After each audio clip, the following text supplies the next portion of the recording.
ठीक होंगे। आज मैं उठी हूँ, सो के उठी हूँ, तो ये मामा ने ये बनाया हुआ है, ये देखे फाइनल, ये कोफ्ते मामा ने बनाए हुए हैं, ये देखे मामा ने बहुत मजे के बनाए हैं। और नूर मुस्कान गई हैं कल के मामू घर, और यानी आज ईद का तीसरा दिन है।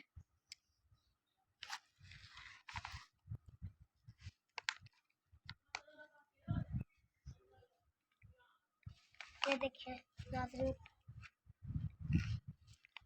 ये देखिए।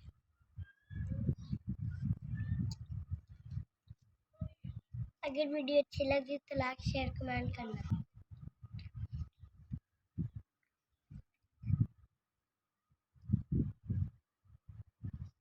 मामा ने बहुत टेस्टी बनाया।